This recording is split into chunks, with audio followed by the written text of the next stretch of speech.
Joining me now is Professor Emeritus Hillel Weiss from Bar-Ilan University. He's a professor of Hebrew literature, lawyer, and an activist that promotes the rebuilding of a third Jewish temple in Jerusalem. Now, that, of course, is a very controversial position, since that is also the site of the third most important Muslim holy site, the Al-Aqsa Mosque. Professor Weiss, great to have you on the show. Thank you very much. First, tell me a little bit about this initiative that you are going to, it's just happening this month in September.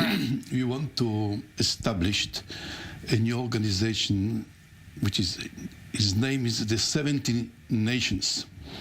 The 17 nations come from the Bible, the story of the flood, that after the flood, all the humanity, all the sons of Noah have been scattered all over the world. They made a rebellion. They tried to build the Tower of Babylon.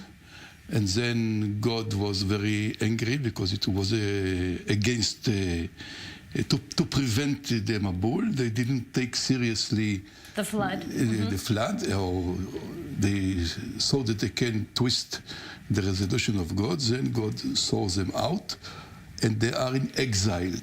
You believe the nations will come and repent. We want to establish an international court according the laws of the Bible, but in a modern interpretation. There are a lot of bibliography on this idea, and a lot of material in the Bible itself. Do you worry at all, Professor Weiss, that your initiative could actually spark riots, violence? I mean, the Temple Mount has been a flashpoint for decades. I think that it's totally the opposite. I am the spokesman of the Sanhedrin, and we wrote a letter to all the Arab nations, or to the Arab nation, what is the task of the Arabs in the temple. It's written in Isaiah chapter 60, verses 4 till 8. But surely, Rabbi Weiss, the Muslim leaders and the Arab leaders believe their role is defined by their own tradition, not what is said in Isaiah. No? No, totally. We are brothers.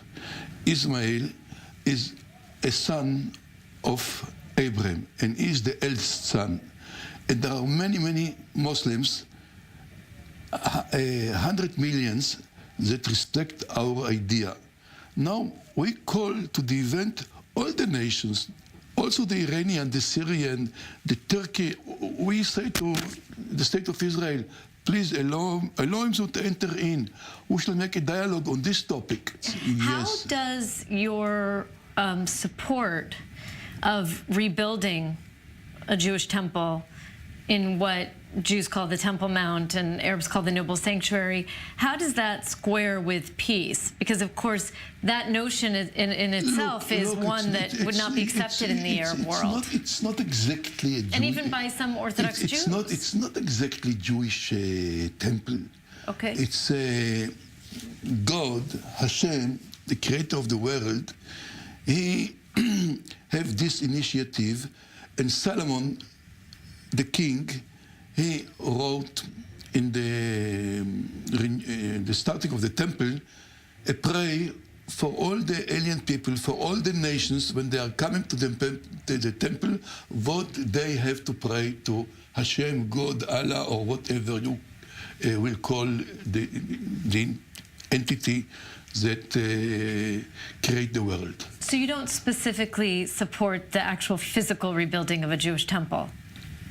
Because, I mean, that is something that many people say can't even happen until the time of the Messiah, right? There's very different theological views on that.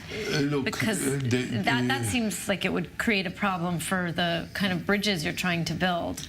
I think that if the 70 nations will raise a committee how to do it, they will find a way how to do it. It helps to all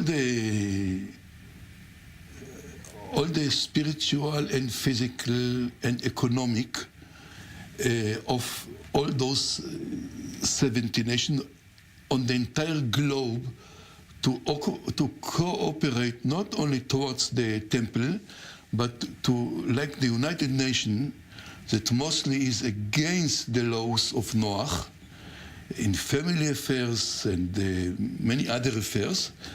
We want to repair the United Nations, but the United Nations has many, many very good ideas that are working all over the world. We are not against the United Nations. We want that he will also make repentance. That he will also for example, there was now those great fire on the Amazonas. In the Amazon Yes. forest, the fires. All the humanity have responsibility not to destroy the globe. Now, we don't know if the people say about the problems of ecology, they are right, or the people that say that the globe is going to be destroyed because the changing of the climate and so on. What is a propaganda and what is not propaganda? So therefore, all the humanity has to make in one way a globalization, but from the other way, like Trump says, a patriotism. Brazil has the right on its country, on its state, but Brazil, like the United States, like Greenland, like Iceland, like any other place in the world, has responsibility that the ship will not be sunk in the water. So people has, from one side, to cooperate, but it's not communism, it's not total socialism and so on, but it's also not to make personal, egoistic economy. Do you think, Professor Weiss, it is a fair comparison, the one you're making between the Amazon, which is a natural forest that belongs wholly and without any doubt to Brazil, and a religious site here in Israel, in the Holy Land, in Jerusalem, which is extremely contested? It's all the same in Brazil. But why is it the same? Because in Brazil, they also imitate. If it was the same, Professor Weiss, we wouldn't have issues on the Temple Mount today, no? Look, in Brazil, Jews would be able to pray, Muslims would be able to pray. In Brazil, they imitate the temple. They build a temple in Brazil, but they know that it's not a temple. It's just an imitation. They want to come to Jerusalem, to work God in Jerusalem. But the international court has responsibility to the Amazons, to the whales, to the animals, to the trees, to everything. It's holy, it's the creation. We made in the previous year a concert in the very day, a world creation concert, which is praying. It is a prayer to God. All over the Kululam, all over the squares in the world, they want to work all together, the creator of the world.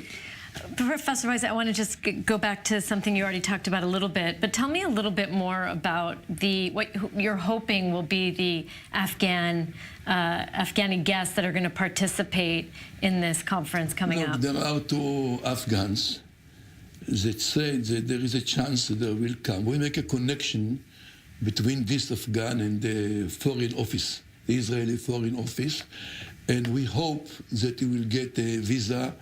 He got an Indian visa, but he has to get a permission to come and to enter Israel. Now, we are sure that it is a step for peace. It's not a provocation. It's overtake the valiant Islam or the Wahhabic Islam that are in a great trouble, but there are hundreds of millions of normal Muslimic people that doesn't want to throw atomic bombs on Israel and on the Jews and so on. Therefore, we are making a route, an overtake route for Muslims to come and to work Hashem, Allah, God in Jerusalem.